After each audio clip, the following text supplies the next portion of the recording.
Ang mga pananaw, opinyon at pahayag na inilalahad sa programang ito ay tanging sa mga host at panauhin lamang at hindi sumasalamin o kumakatawan sa opisyal na polisiya, posisyon o pagsang-ayon ng network, ng pamunuan nito o ng mga kaugnay nitong organisasyon.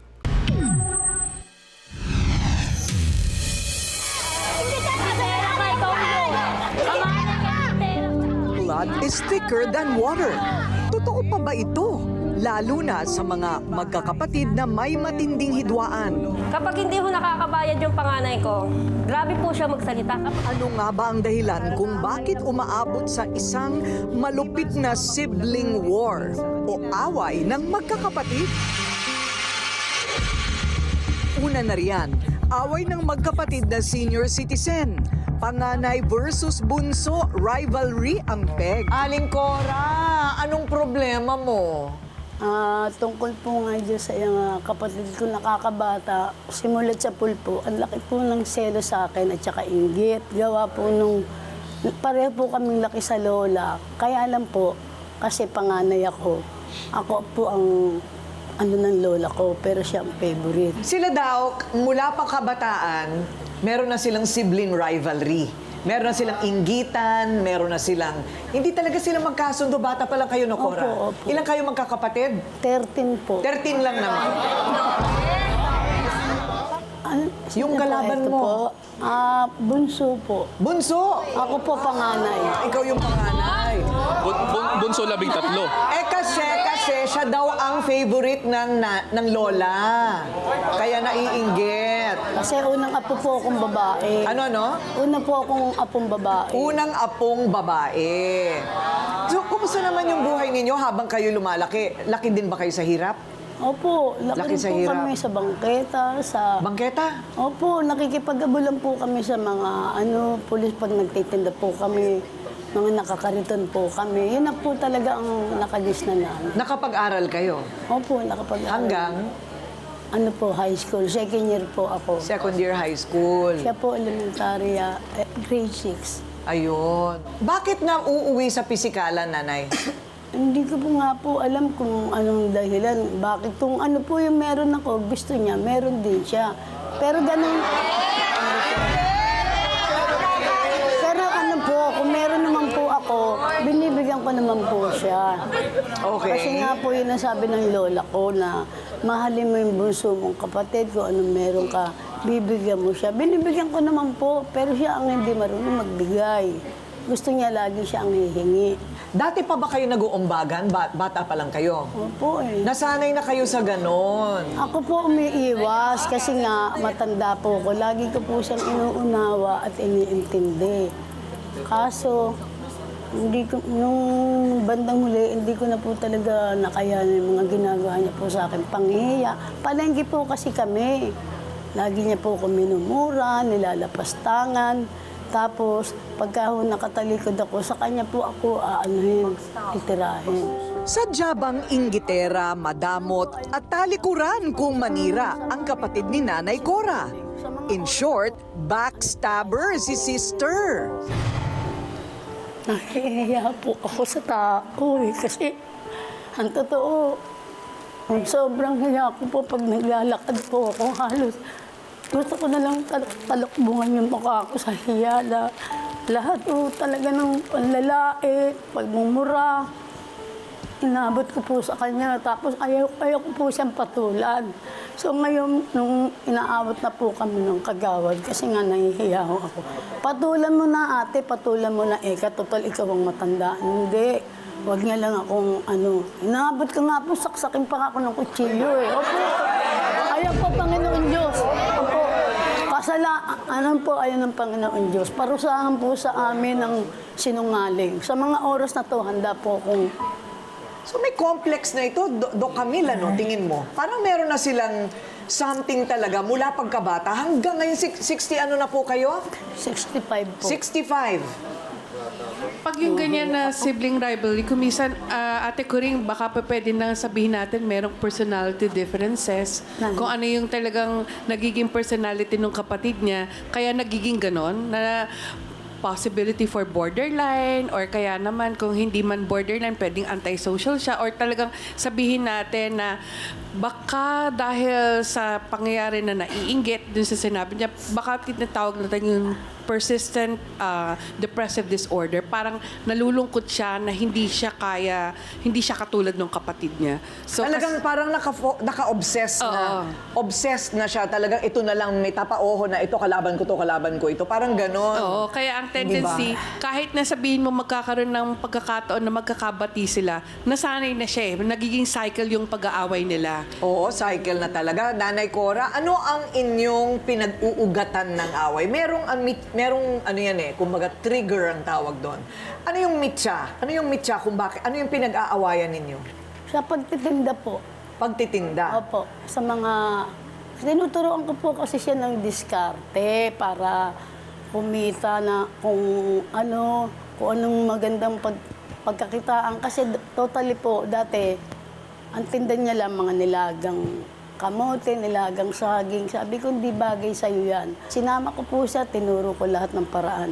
So, nung bandang huli po, nung matuto, kinumpitein siya po ako. Tapos, kung ano yung makita niyang tinda ko, gusto niya ganun din siya. Ang latest nilang away, kompetensya sa negosyo. Bakit hindi na lang mind your own business? Biro nyo, magkapatid, senior citizen, pareho pang babae. Ayun, nagbabasagan ng bote, naghahampasan ng 2x2 dahil sa kabuhayan. Eto po, narinig natin ang panig ni Aling Cora. Eto na ang kapatid ni Cora na Best Actress daw in a dramatic role kapag may kailangan. Ngayon, paminsan-minsan, ayon, action star. Nakikipagbugbugan. Lena, humarap ka na.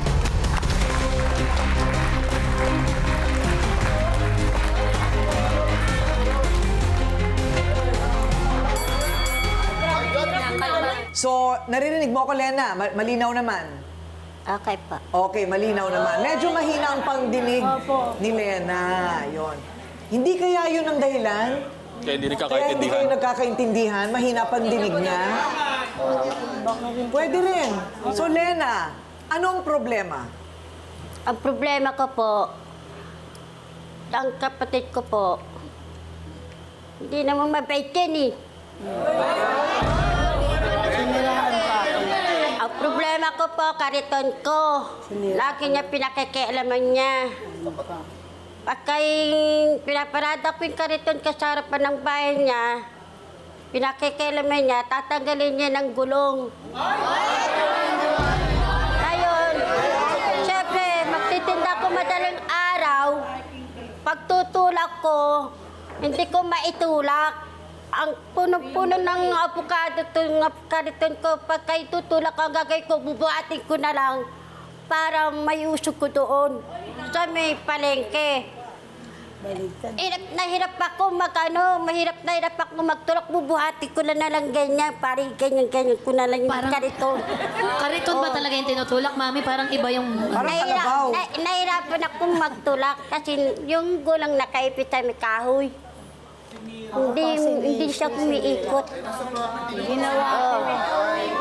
O, ano masasabi mo doon, Cora? Yan lang ang problema ko sa kariton Ang ko. Panginoon Diyos. Ginawa ko po yung kariton niya gawa nung sira. Yung pong gulong sa hulihan, palibasa po, bumabagyo, basang-basa ako. Ine-expect ko matutuwa siya. Yung pala, baliktad po. Ako bumili ng kahoy, ako po bumili ng pako. Hindi ho ako marunong gumawa. Yun yung pako, ang lalaki. Yun yung kahoy, ang liliit. Kada pokpok ko, nababasag po yung kahoy. Hindi niya po maintindihan yung ganung bagay. Ba't ko sisirain? Pero para kay Lena, ang kanyang ate na si Cora ay isang sinungaling. Baka sinungaling mo naman. Ay nako, may CCTV. Minsan, tinulak yung kariton. Tinanggal mo na may pako. Nakutulak ko. Natanggal na yung... Mahirap pa si sa'yo, hindi natanggal ka yung marunong gulong. Natapon tumagal yung kasi avocado. Pati nagkakamali. timbangan ko. Nahulog. Nagpatag na. Huwag ka sinungaling. Ang malakas pa talagang tama mo. Oh. Di ba sabi Ay, ko nako! sa'yo, ay naku, bahala ka sa buhay mo. Hindi talaga tayo magkasundo kahit kailan. Mata, oh. Ano ka mo? Napilitan Nainggit ako pagtitinda mo? No way! No way. Kasi pagtitinda mo. Masakit mang makita na ang magkapatid na dapat ay magkakampi ay nag-aaway. Ngunit ito ang mapait na realidad para sa maraming magkakapatid. Ito mga ebidensya. Mula sa mga bouncer natin, ito yung 2x2 na ginagamit nila. Pakita nga. Malaki pa po dyan. Makapal pa dyan. Saka nakakakita mo na. Mas makapal pa po dyan. Sinungaling ka talaga! Sinungaling ka talaga! Ikaw ang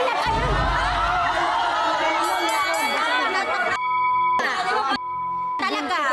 Sinungaling ka! Sinungaling ka! Sinungaling ka! Ako pinalo mo sa tas at may tugulak ka! Yung Ayun. Panginoon Diyos na lang. Naku! O teka muna, Cora, pinagsasasaksak mo daw. Pinagsasasaksak mo, Yun dali na. lang, yung tinda niyang pakwan. Yun na nga po sa galit ko. Sa galit. Alam niyo, nakakahiya. Konti na lang ang buhay natin. Tatawagin na tayo. At pag tayo tinawag, nakahanda ba tayong umarap sa Diyos? At sabihin na tayo namuhay na isang Kristiyano na marunong magmahal sa kapwa, no? Kay Lena may pagkakataon pa, punong-puno lang ng galit si Lena. Hindi ko alam kung inggit, pero may galit, ano, sa kanyang puso. At pag may galit ang tao sa kanyang puso, wala nang makikitang maganda yan. Naku, Believe you. ang buhay. Kaya sana, Cora at Lena, magbati na kayo. O, ayan. Sige na, Lena, tumayo ka na. Sige na, tumayo ka na. Para mag-ano na tayo, para tayo'y magkasundo-sundo na. O, ayan. Wala ka pa. Ayan.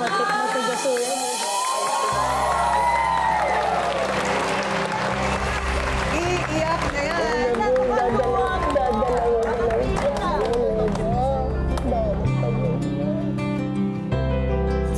Dahil paslit pala Apat kayo. dapat. Dapat apat. Ayan ang away ng apat na magkakapatid. 2 versus 2 ang labanan. Ito na ang magkapatid na kung mag-away, walang patid. Ruby at Rio, harapan na.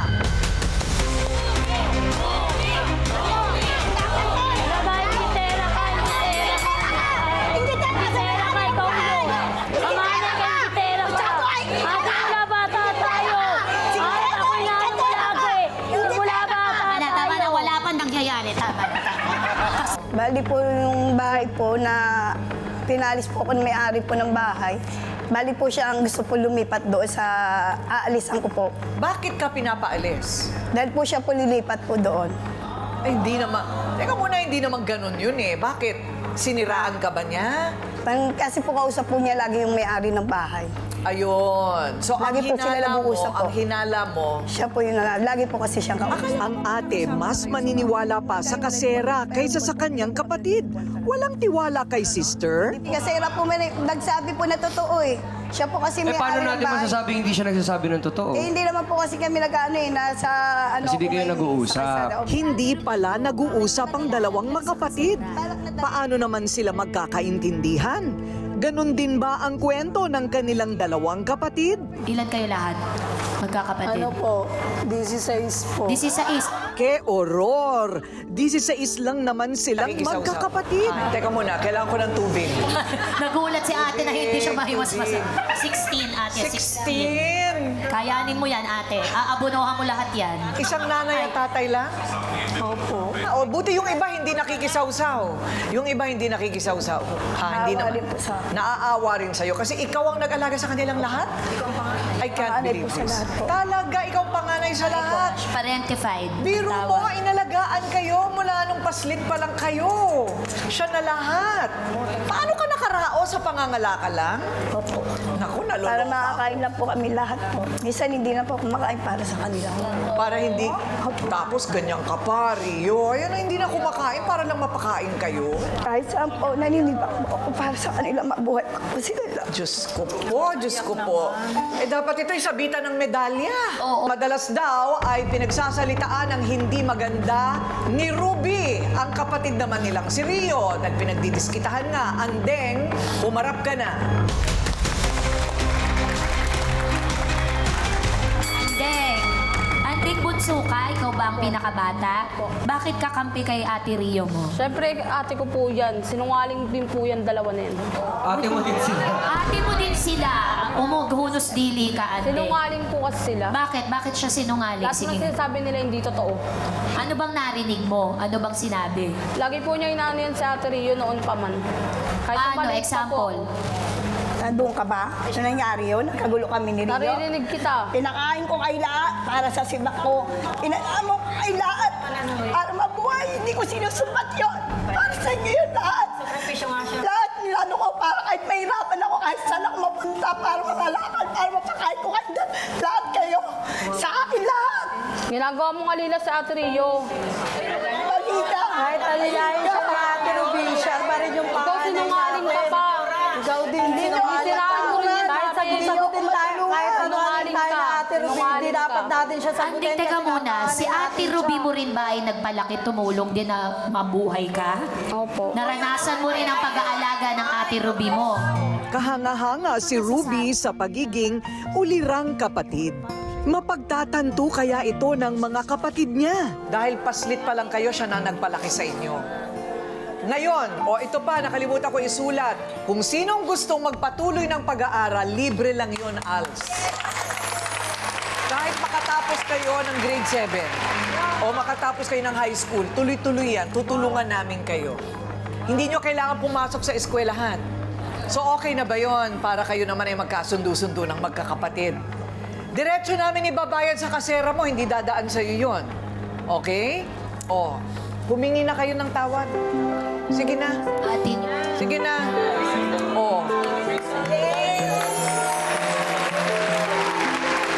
Kayo lahat, group hug tayo, group hug, group hug. Group hug! Group hug!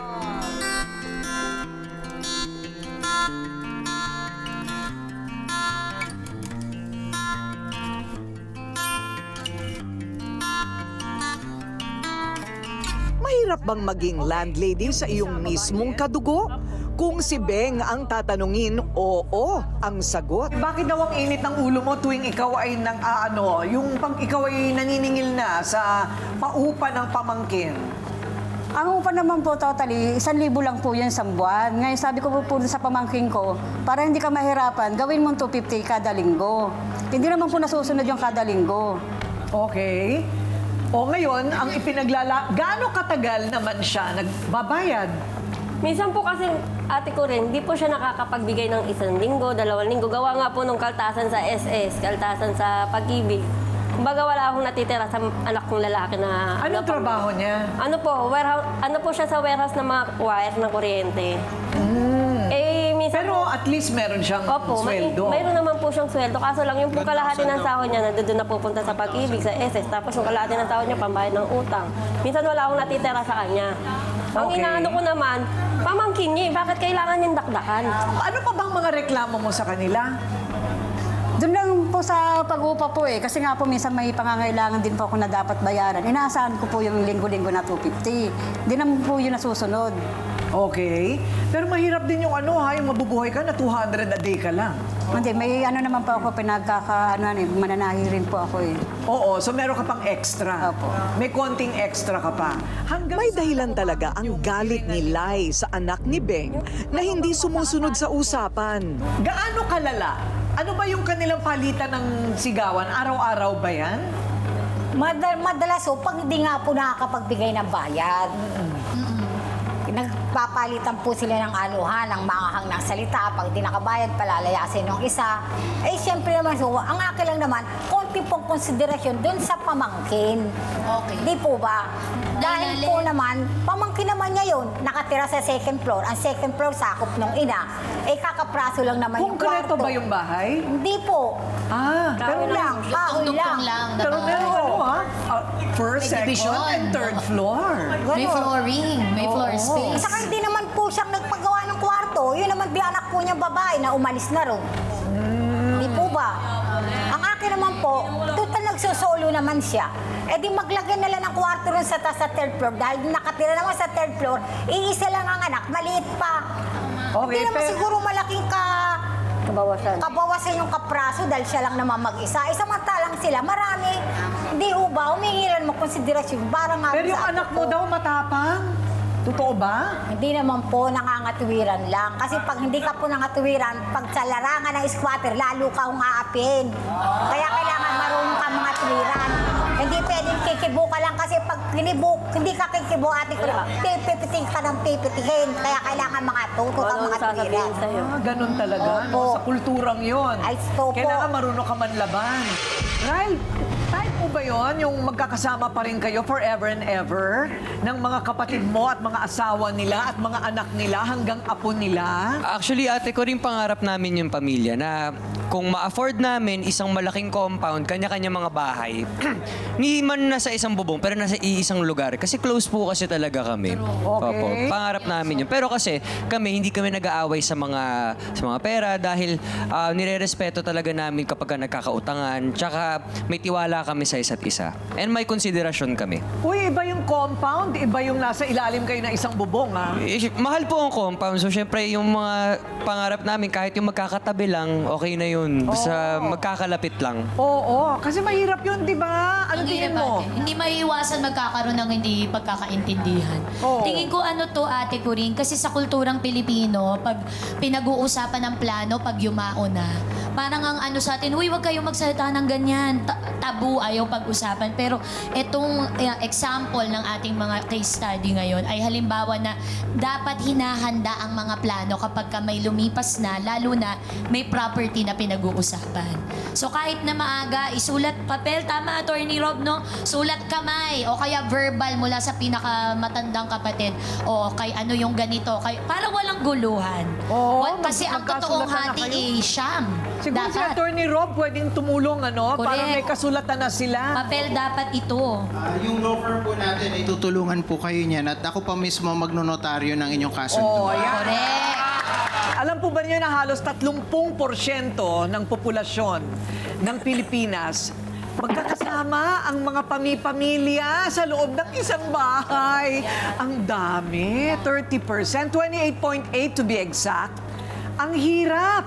So kung gagawa ka, Attorney Rob, ng kasulatan para sa kahit anong pamilya, na sama-sama sila dyan sa loob, dapat talaga may kasulatan, di ba? Dapat po talaga merong kasulatan sapagkat pinapayagan ho yan, no? Actually, yung mga heirs po o yung mga tagapagmana, nasa batas din ho yan, no? Na po pwede ninyong palitan yung purpose ng co-ownership. Maganda yung suggestion ni Miss Tuesday kanina. Parang gawin yung korporasyon. Yes. Huwag na kayo tumira dyan. Paupahan nyo lahat ho yan. Tapos sa hati-hati po kayo doon sa income na yon. Po pwede din hong gagawin ninyon para maiwasan na ninyo na nasa iisang bubong ho kayo at naiiwasan yung away-away. Ngayon naman, kung ayaw nung gawin ho iyon, ang suggestion ko sa inyo, kayong tatlo na nandoon sa bahay, doon sa parang nagbabayad yung anak mo, yung share mo na, halimbawa, 1,000 ho yun, o di 500 na lang sa kanya, awas na sa'yo yung 500. Kasi nga, ikaw naman, pwede kang pumayag na parang pinaparenta nyo na lang din yung specific room na yon, pero hati kayo ng income. So meaning to say, yung 500 na dapat sisingilin mo doon sa room na pinaparenta, awas na yun, 500 na lang ibigay kay ate. Pwede din ho yun. Kaya basta po, ang guideline ng batas, yung mga co-owners ay maaaring mag-agree kung ano po ang gagawin nila para doon sa property that they own in common. Ayun. Ikaw na ang magtsatsaga dyan, ha? Ayoko nang papakinggan ko pa, no? O, 500 dito, 500 doon. Ay, naku, masisira ulo ko. Ikaw na yon, Attorney Rob, ha? Humarap kayo dyan kay Attorney Rob. Huwag nyo siyang kukonsumihin, ha, Lay? Okay, libre lang yan, ha? Okay, sige. Doc Camille, anong maaring gawin para ma-resolve ang ganitong issue sa pamilya kung nagmamatigas ang dalawang panig?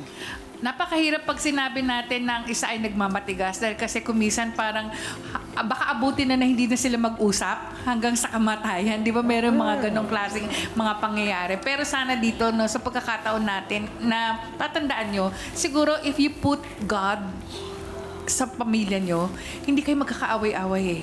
Kasi ang iisipin nyo palagi, merong pagmamahal doon.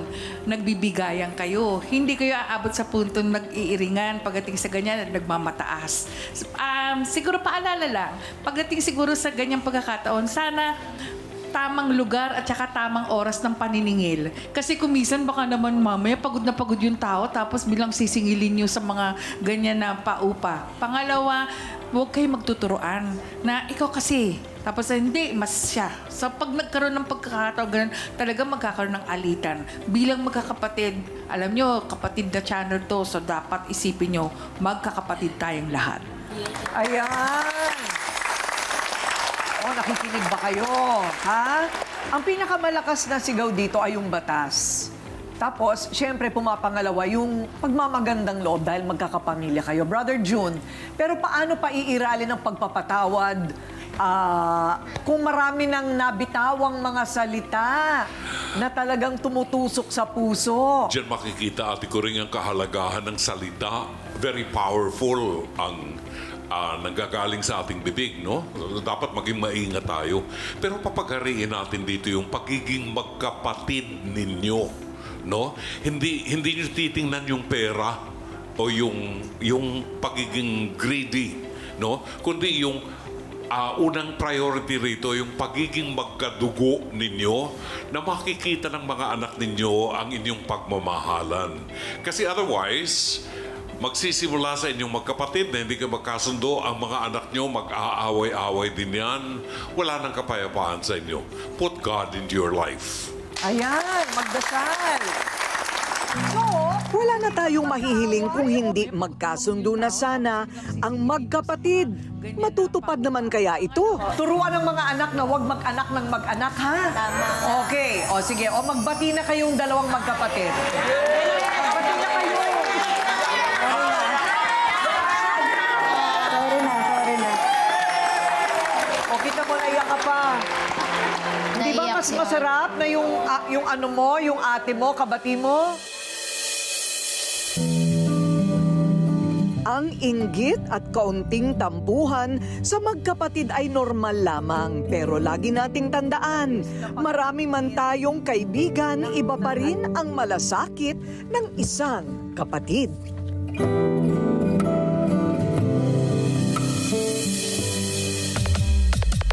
Face to face. Face to face. Face to face. Face to face. Face to face, harapan tayo. Face to face, problema'y solusyonan tayo.